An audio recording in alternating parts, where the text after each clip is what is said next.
I've suffered with hundreds of ectopic heartbeats, extra ventricular beats, for many years, and they are driving me crazy and affecting my life. 6 years ago, I became vegetarian, started following yourself and Don Tolman. Please help me with any advice so I can eradicate this condition.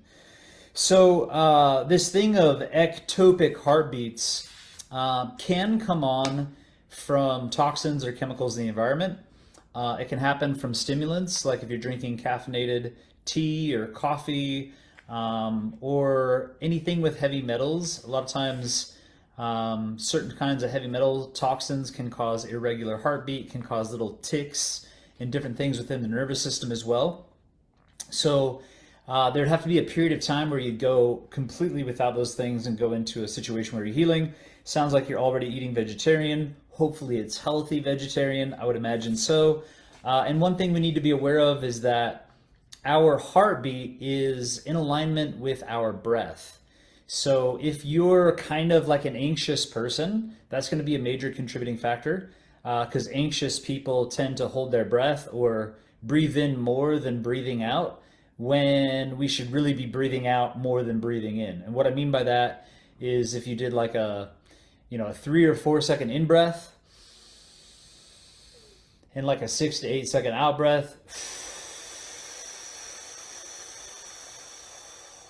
it actually helps us to relax, get out of fight or flight. And if you were to repeat that, I have a breathing exercise called 7 rounds of 7. So I would recommend actually, if it's driving you crazy and it's a problem, I'd recommend doing the 7 rounds of 7, or in for 4 and out for 6, or in for 4 and out for 8, whatever feels kind of more comfortable for you, and do that repeatedly for about 3 to 5 minutes. Okay, the 7 rounds of 7 lasts for about 3.5 minutes, and I'd be doing that morning, noon, and night at bare minimum. When you wake up in the morning, go through the breathing exercise, because that's going to set your pulse. Your pulse rate and your heartbeat are based on your breathing patterns.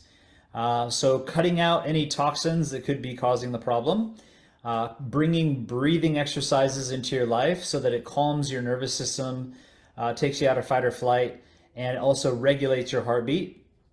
And if you're saying this has been pretty crazy, just so everybody knows, ectopic heartbeats are also not like a major health concern. They're just considered something that kind of happens. Usually it's just an occasional thing, but if it happens quite often, I would actually recommend doing a full kind of reset where you do like a 10-day fast.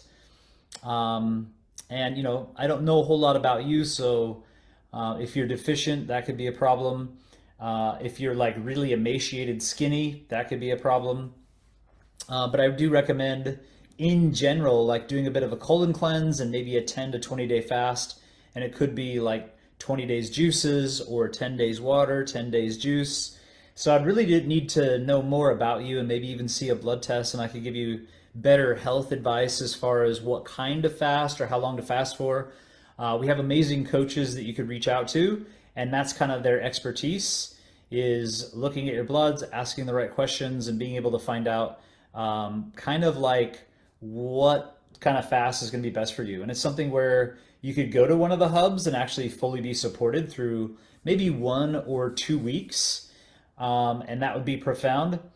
I think one of the coaches is recommending Simply Raw. Could be for something else, diabetes, looks like.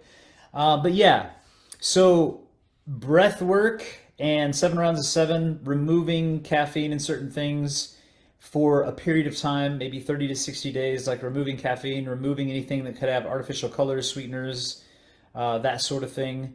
Incorporating some breathing exercises, eating a lot more fresh, raw foods, hydrating, getting out in the sun as well. Those are the basic things I'd recommend. And if you're not having success with the basics, then you need to do like a full reset. And our endocrine system resets in about 10 days of a water fast. And you get stem cells and you get all these things that are happening. And just be aware that while you're water fasting, you'll need to support the channels of elimination: defecation, urination, perspiration, respiration. So making sure you're cleaning out your digestive system, drinking enough water to be urinating, and cleaning out acids every day. You do need to add a little bit of salt while you're fasting for the mineral contents. A lack of minerals actually can create heartbeat issues and pulse issues, et cetera, et cetera. So something to consider. Hope that helps. If all the basics don't work, do an extended fast. And if water fasting's scary, you could easily do a safe 3 to 5 days if you kind of follow some of the basic protocols that we teach. But you should probably reach out to a coach if you're going to do an extended fast beyond like 5 days, to be really supported through the process. Doing the breathing exercises, making sure you're doing all the basic protocols. There are quite a few things we should do to radically support the healing process while we're fasting.